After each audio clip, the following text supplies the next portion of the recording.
Australia announces a review of its payment systems in light of the growing popularity of cryptocurrency. The federal government has signalling its intention to reform Australia's payment systems in order to strengthen regulation of digital payment methods and cryptocurrencies.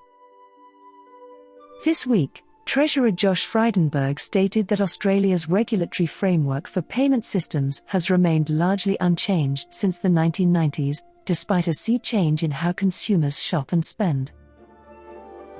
Additionally, with numerous central banks worldwide developing their own digital currencies, Mr. Frydenberg stated that Australia cannot afford to be disenfranchised in the new era of digital payments.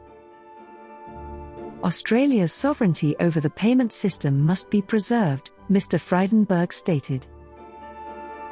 A shifting landscape of payment methods.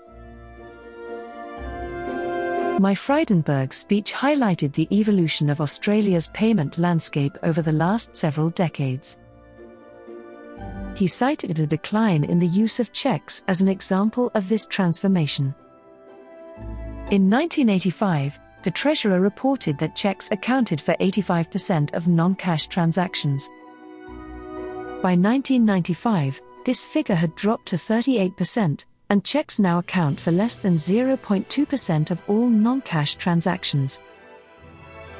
On the other hand, cash usage is declining, having fallen from approximately 2/3 of consumer payments a decade ago to less than 1/3 today. The Reserve Bank of Australia's payment data confirms this, indicating that Australians are carrying less and less cash as the years pass. According to RBA data, approximately 75,000 cash withdrawals from ATMs were made in December 2008 across Australia, totaling approximately $13.5 billion in cash. This number has steadily declined since then, with only 25,000 ATM withdrawals totaling $7 billion in September 2021. On the other hand, nearly half of all Australians now make the majority of their payments via mobile phone, and the country has over 5 million active buy now, pay later customer accounts.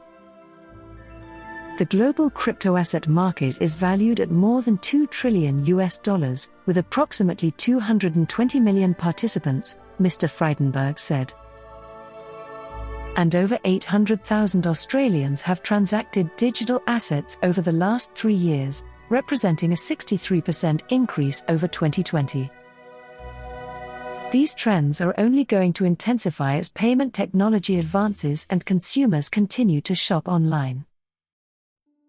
As such, the federal government announced in early 2022 that it would begin consulting on establishing a licensing framework for digital exchanges and enabling consumers to purchase and sell crypto assets in a regulated environment. What is the payment reform plan?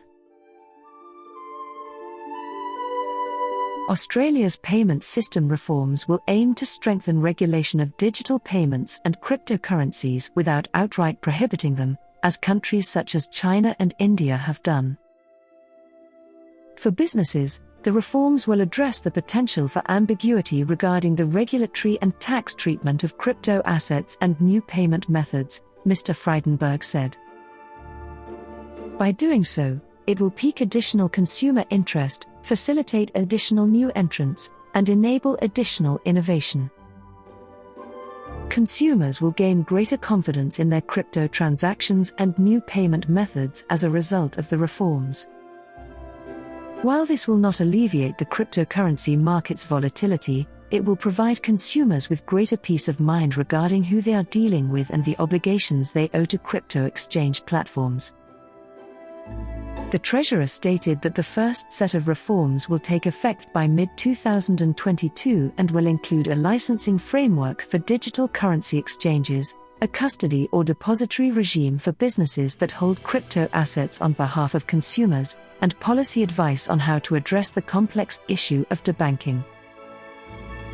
More reforms will be implemented by the end of 2022, including a framework to replace Australia's current one-size-fits-all payment licensing arrangements and an appropriate tax framework for digital transactions and assets.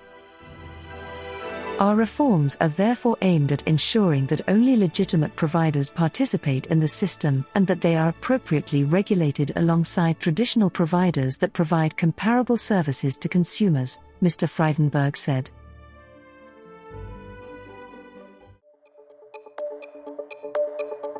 We hope you enjoyed watching and listening to this video. Please let us know your opinion in the comments area below. If you found our content useful, please like it and share it with your friends. Also, don't forget to subscribe to our channel and hit the notification bell for more crypto-related contents.